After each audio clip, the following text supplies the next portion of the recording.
Hey folks, thanks for tuning in. Welcome to the third episode of the 21st Century Blues podcast. I'm joined once again by Kevin Holt.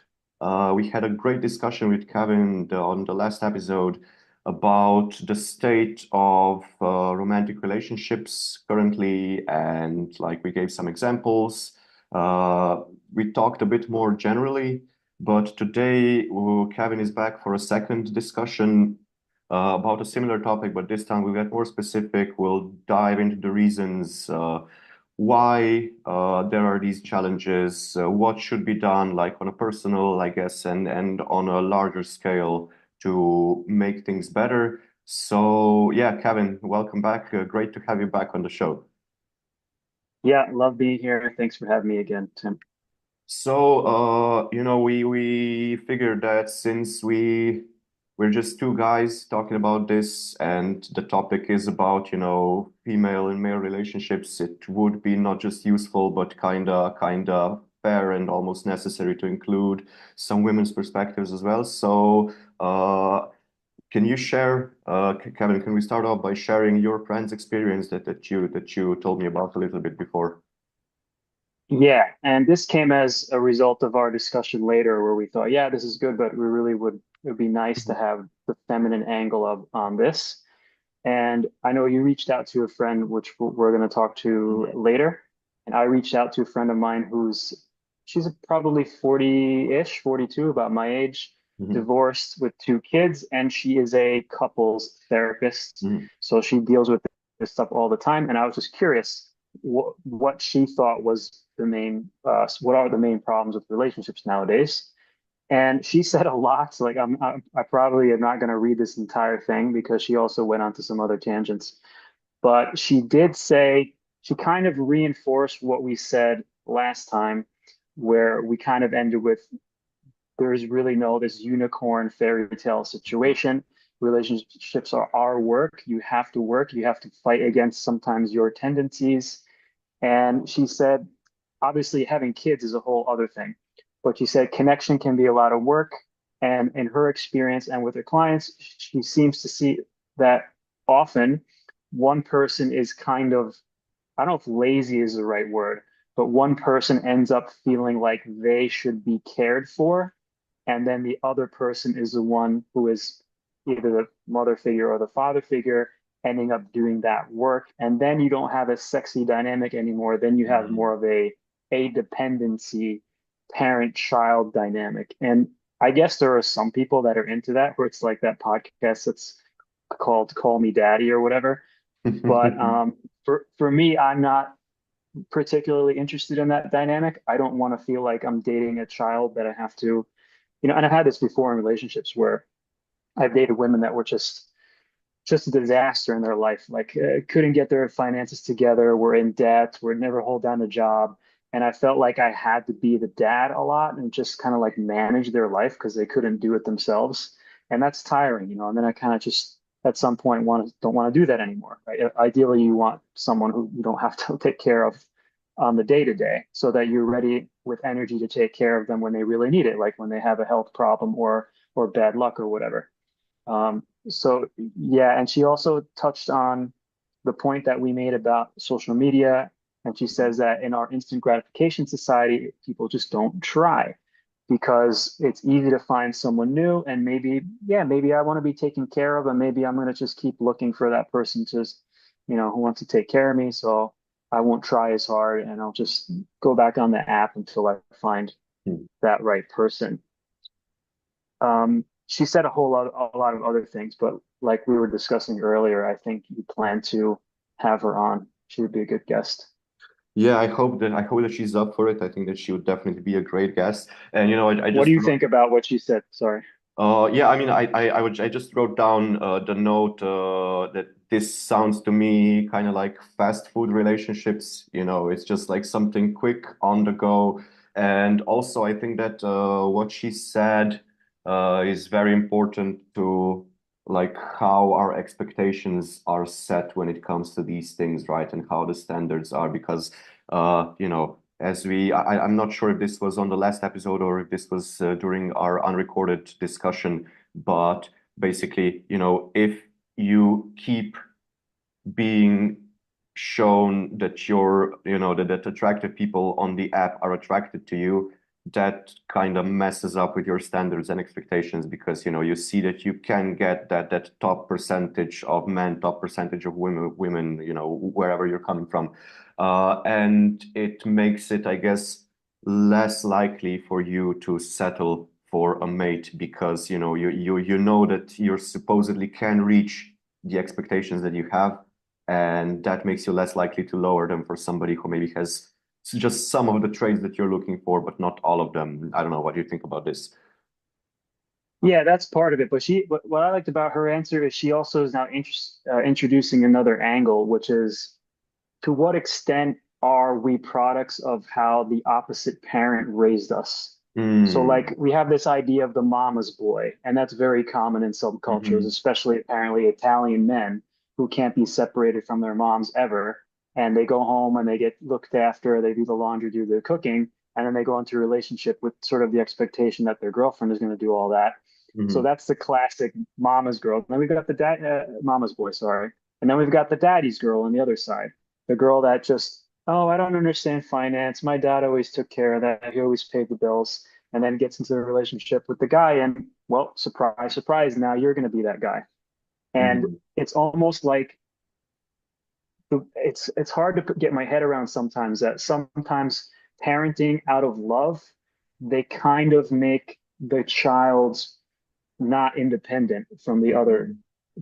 gender. You know what I mean? Yeah, I was just thinking, do you think that this is more pronounced with people who are only children, or do you think that's pretty much the same? I mean, it has the same chances of occurrence across the board. Yeah, it's a good question. I wouldn't know. I wouldn't have an opinion on Mm-hmm. that. And I don't think there's a correlation by culture or anything. It just seems to be parenting. Um, and it's too bad because, especially as a guy, I do see a lot of guys who get mothered to a very late age, Mm-hmm. and they just do not develop the skills to cook for themselves or even like clean up the house for Mm-hmm. themselves because they're just so used to the mom doing that.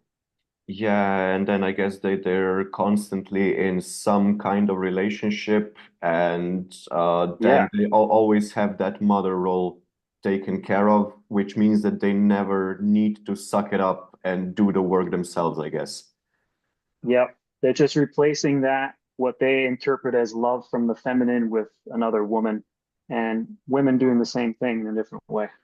But the problem here is, and this very neatly ties into what my female friend said, and I think she's quite a bit younger. She's 25, so it's interesting to have that perspective as well. And basically, what you were saying now, what we were talking about now, is an instance of, in this particular case, it's the woman who is mothering her partner is still being very feminine, but the guy is not being masculine in this relationship, right? And this is one of the main things that my friend pointed out, that for in order for a relationship between a man and a woman to work, the man needs to embrace his own masculinity, and in doing so, that allows the woman to embrace her own femininity, and both of them can kind of be their best selves. And as long as one part of this is missing, if the woman is just is displaying femininity and is embracing femininity, while the guy is expecting to be mothered and taken care of and pampered, then that femininity will start to fade sooner rather than later, because the woman will not feel, her love will not be reciprocated. She will not feel safe. She will not feel secure in the relationship, and it will just lead to more friction. Not because the woman doesn't enjoy taking care of her partner, but just because the partner is expected to be masculine and to do his part in the relationship as well, I guess. Yeah, I suppose in that situation, the woman would be frustrated because she feels like she would have to put on both roles. Like she's doing the feminine part and then she's still got to do some of his job. Hmm. And d did she tell you specifically what she felt? Like, what does it mean for her to be feminine and what is the expectation of being masculine? Yeah, basically the thing is that what's not masculine and what could be deemed as toxic masculinity. I know that this phrase gets thrown around too much these days to the point of men feeling unsafe to even display positive masculine values. But she said that, what is not masculine to her is being egoistic, being egocentric, acting like they're bigger than God and just deserving praise.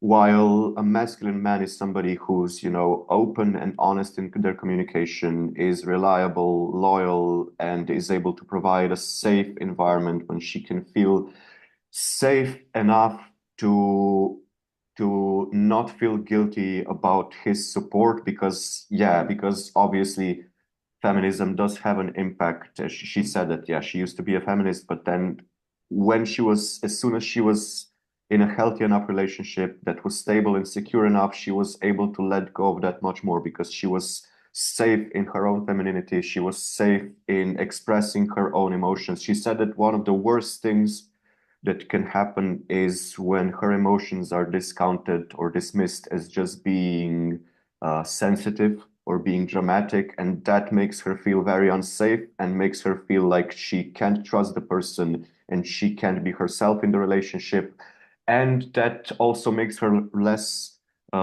likely or more reluctant to accept his help and support because she doesn't feel safe with him. So in order for her to be her true feminine self, the man has to be open and honest. She said that what she's looking for most in a guy is basically being able to have these kind of conversations from the start, not shying away from them, not leaving them for a later time when they might be more problematic or when there might already be all these feelings involved or whatnot.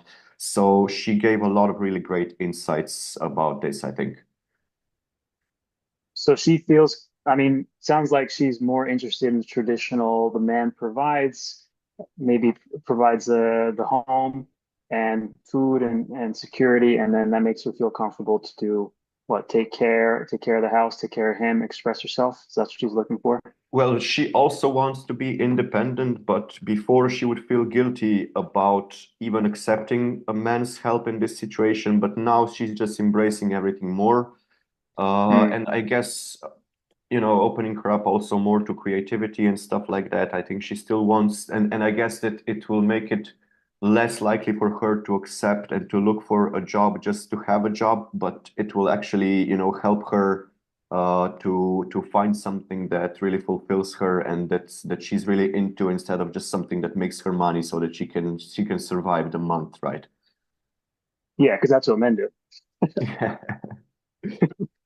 But everything that she said actually kind of coincided or led very neatly into the next issue that we were planning on discussing today, which is this issue of evolution and the clash between societal versus biological evolution, right? We talked about this a little bit during our unrecorded discussion and how basically a lot of what's happening right now, all of these frictions in these man-women relationships uh, are kind of impacted by the societal evolutions of the last 150 years. So, being more progressive, being more liberal, being more open, which are obviously key things in society and for a society to progress and flourish.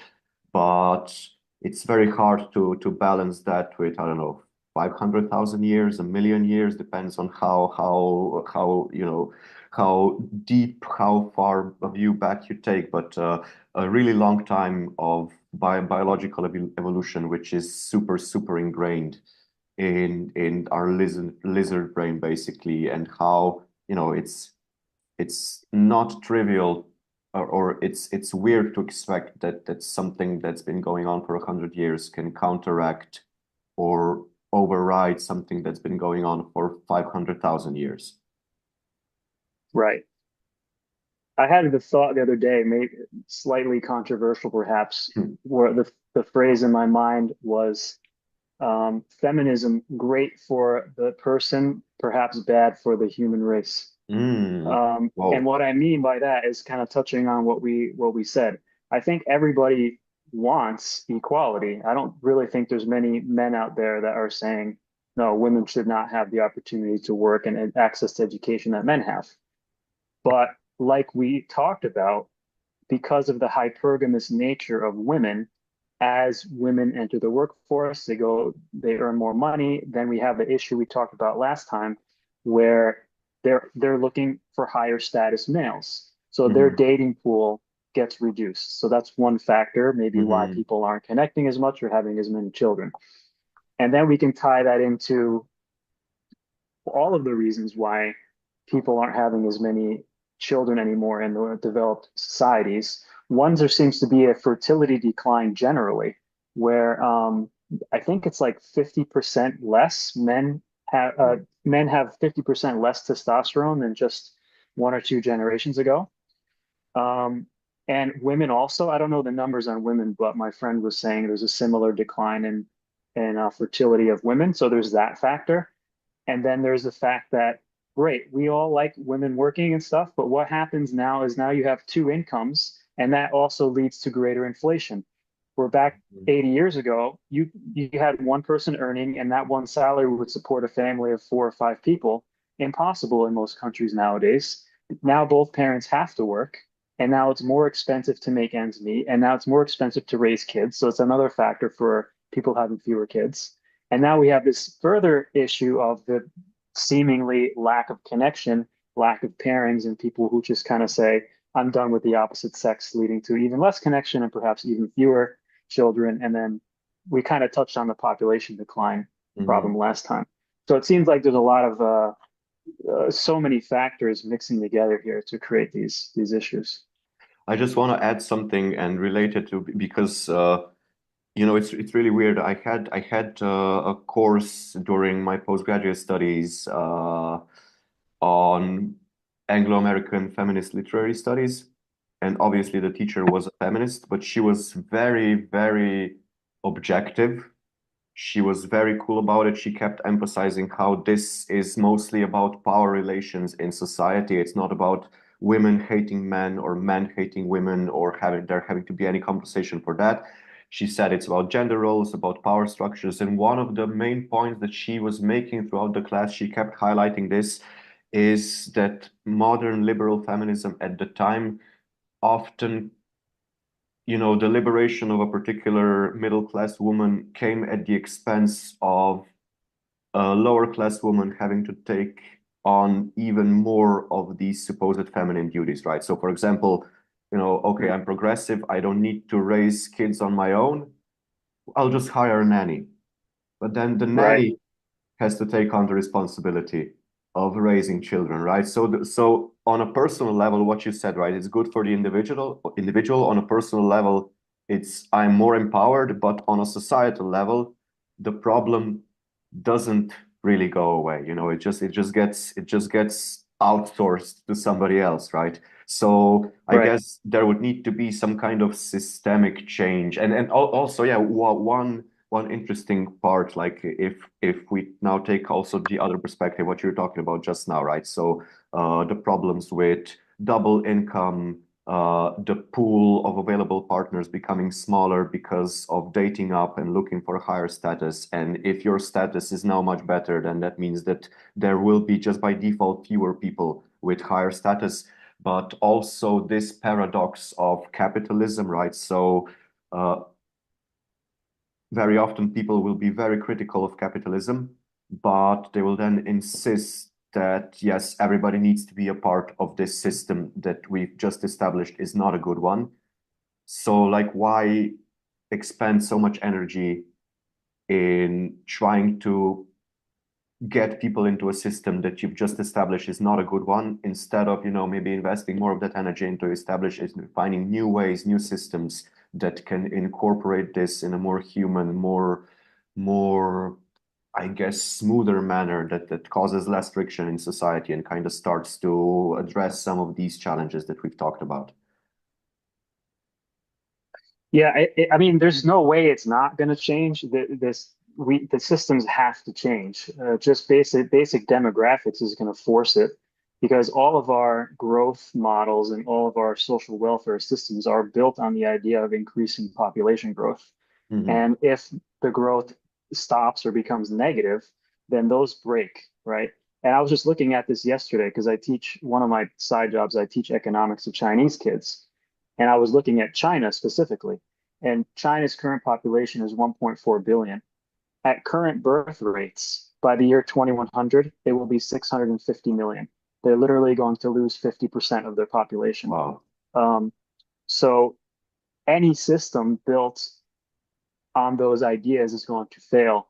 And I know in the West, a lot of it started after World War II, where we developed these welfare systems and unemployment systems and Social Security based on the baby boom generation, which were people were having three, four kids. Hmm. And it only sustains itself if you have enough young people working, supporting the elderly and retired people.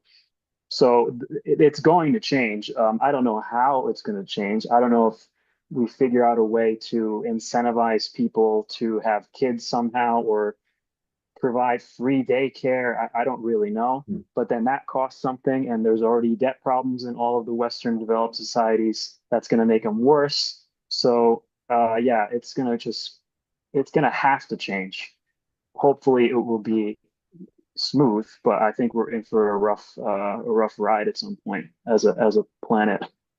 Yeah, probably not just in the context of romantic man and women relationships, right? I think on a larger scale, things are getting rougher and rougher, to the point where it's not just noticed in retrospect, but the frog is actually noticing the temperature of the water getting Yeah, higher as it is getting boiled. An yeah, interesting point about the promotion of child rearing as something good, because I think that this is also one trend that has kind of contributed to this decline in birth rates. Just it's not that it's having children is negatively advertised, but not having children is super positively advertised, right? You have these yeah, covers of Time magazine where the headline is like, "Oh yeah, I'm traveling the world in my 30s because I decided not to have children." And it's like, yeah, sure. And this ties back to societal versus biological evolution, right? So for the past 50, 70 years, we've had the luxury of not necessarily having to have children, but throughout the entire history of society and of planet Earth and all other species, because we are mammals after all, no matter how societally advanced, no matter how rational we are, at the end of the day, we're just mammals and we'll organize our lives based on very intrinsic mammal instincts and on our very nature. And all no other mammals on the planet, as far as I know, have the luxury on a large scale to say, "Oh, I'm just not gonna have children anymore. I'm just gonna as a as a whale, I'm just gonna travel the oceans and just sing my songs, and I'm not gonna have children." No, it's I also, if you decide not to have children, that you kinda lay off the responsibility of society continuing on other people, right? I think it's right. not just something that should be desired. It's something it's key for our survival. There's no other way of looking at it. Yeah, that's a way to have skin in the game in humanity is by having Mhm. kids. I don't have kids. What do I care if humanity survives or not, right? I got no skin in the game, So that's one way. And like you said, the biology point, I think until up until maybe 200 years ago, 300 years ago, maybe people you had to have like 6 to 8 Mhm. kids, because half of them would die before the age of 5. So most people were farmers, and you needed kids like to grow up and help with the farm, or you wouldn't make it, right? And now we have like it's an interesting luxury that we have now, where we can just say, "Hey, we have the choice. The society supports us. We don't need to have kids." But then the question is, what? Yeah, I don't know what the future will look like unless we just have just machines doing everything, and then the few people that stick around, you know, they can have a kid or not have a kid. I don't know. Oh man. Also the point you made, right, about having to work. more, and that makes it less convenient to raise children because the costs are so high, especially if there's more than one kid. But also, the other edge of this particular sword is like, before when you had five, six kids, you knew that you would be taken care of once you got too old to work, Yeah. right? You knew No, that. government does it. Yeah, but the government will, the pensions rates are getting smaller and smaller. How long you have to work, at least here in Europe and particularly in Slovenia, is getting longer and longer. And also, even now, people can't afford to survive. They can barely survive just on their pensions alone. And I can't imagine what that will be like when I, for example, retire. And without Mm. children, it just, I don't even want to think about it because it's just too bleak and I don't want to be too much of a doomer. Yeah. Uh, yeah, there's a lot of directions we can go in with that in terms of economics and how that's all calculated and stuff. But I mean, respect to single moms for real, Mhm. because they've got to hold a job, they've got to pay for daycare. I mean, I don't know how they do it. Like you'll probably really enjoy talking to this friend of mine because, she, like I said, single mom, two kids, she's got like two different jobs. I just don't know how she fits it all in. And I have other friends that they do well. Like, they're in Switzerland, they earn good salaries, and they're always complaining to me. They're like, "Wow, having kids is so expensive because there obviously everything's privatized. You pay lower tax, but that means you have to pay everything out of pocket. So Mhm. they've got to pay, I don't know, they're paying like 2,000 Swiss francs a month per kid just for Wow. like just like 3 afternoons a week or something crazy." Um, and then plus all the other stuff, the clothes, the baby carriage, and so on. There are other countries that I think are more pro children. Norway and Sweden, for instance, are two that come to mind. Yeah, you pay extremely high tax, but they have very good policies for kids, as far as I understand. They have very generous work leaves. They have like free daycare, free school.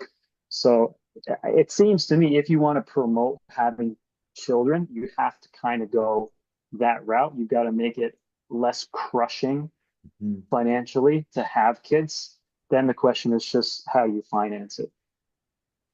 Yeah, I think that these points about like longer leaves for for mothers especially, that's something that's really important here in Slovenia. I think the maternal leave is an entire year, which is Yeah. awesome, which is I think more than necessary. I mean, a year is essential for a child's healthy development, then that first year is definitely crucial.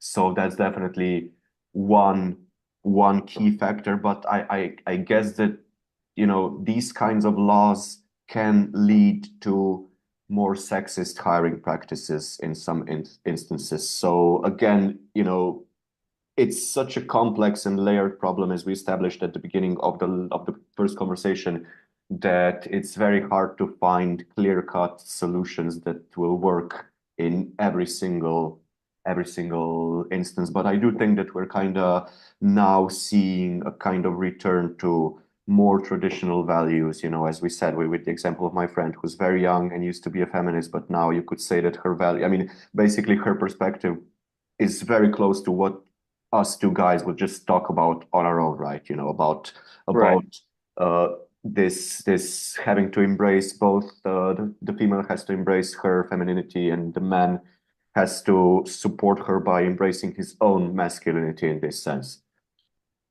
It's interesting in that a lot of Eastern cultures feel Hmm. that way, and they haven't really jumped on board with feminism. And I guess that's why a lot of Western guys like to come out to Asia. Because I Hmm. also met quite a few Russian women while I was out here, and they would always say the similar things to your friend about, yeah, you have to, embrace the sex or the sexual energy, and yeah, the man's supposed to take care of the girl. That allows her to be creative and blah blah blah. The women out here are very feminine, but they work hard too. It's not Hmm. that they just stay at home and have kids. So I think that's what appeals. That's what the appeal is for a lot of the Western guys that are kind of sick of the feminism. they come out here and they see women that are caring and they're like the idea of being a mom, but they also work hard, Hmm. especially where I live in Bali. The men are useless. Like the men here are the laziest men I've ever met. It's the women that are running this place. It's crazy. Now, also, I think it's kind of a misconception to to to treat motherhood as an insignificant and trivial job. I think that, being a mom is one of the most important things you can do in the world. Like being responsible for a good person, being part of society, that's like more important to me than any desk job, than any office job or anything like that. So I hope that we can come at a place where neither of these is demonized, neither of these is seen as better than the other, but they're just both seen as good options for people in society, I guess. And where do you think that came from? Do you think it was just a pure rejection of everything traditionally feminine from the feminist movement that they now look down on those roles? I think sometimes it can be a kind of backlash, you are so disillusioned with a particular ideology or or based on a particular discovery about life that you will just go totally the other direction to kind of compensate for it. That's one part, Yeah. I think, yeah. Yeah. So instead of finding meaning in the idea of being a mother, that idea has been rejected by many, and now they're looking for it in other ways like career or I don't know, starting a business or travel. I guess, oh man, now we're opening up new interesting areas of discussion, which we probably don't have time for on this particular one. But I guess one point that is important is uh, if we accept that we do live in a pretty patriarchal society, then it makes sense that the patriarchal values are the ones that will be seen as better, more desired. And I guess that it's maybe wouldn't be so much a rejection of femininity, but more so the desire to have these values which society appears to desire, which are masculine values, and just having kind of and I think it's like a pendulum, right? It kind of swings in one direction too much, then it swings in that other direction, and we kind of want it to be more level somewhere in the middle. Yeah, they realize, oh crap, now I have to go to work. Now I have to deal with micromanaging bosses. Now I have to deal with the illusion of promotion, and that doesn't exist. Okay, now maybe I'll go back to the old ways. Yeah, I guess but yeah, I mean, tying back to what my friend said, if you are able to be so secure in your femininity and I guess in a relationship, in a stable relationship, that you're able to look for a job or something to do that actually fulfills you and where you're allowed to express yourself, then I guess, things like promotion and money become less important because you do get that fulfillment out of a job and you do get some kind of income. Right. Yeah, that's what we all want is to be fulfilled. So if you can figure out how that works for you, then I think that's the challenge in any relationship because it often seems to be that one person it kind of has to sacrifice for the other one. Like Mhm. if it's very hard for two people to make it pursuing creative endeavors. Usually it's one person that's folding down a job that they don't like just for the sake of the relationship. And hopefully you can find someone where that's a good balance. Well, no, Kevin, that's a great note to finish this conversation on. Thanks again. I Okay. think this was even more important and even more interesting than the first one. Thank you again for joining us. It was great having you on again. Thank you very much. Pleasure. And to everyone listening, thanks again for tuning in. I hope you enjoyed the conversation. And yeah, we'll see you again next time.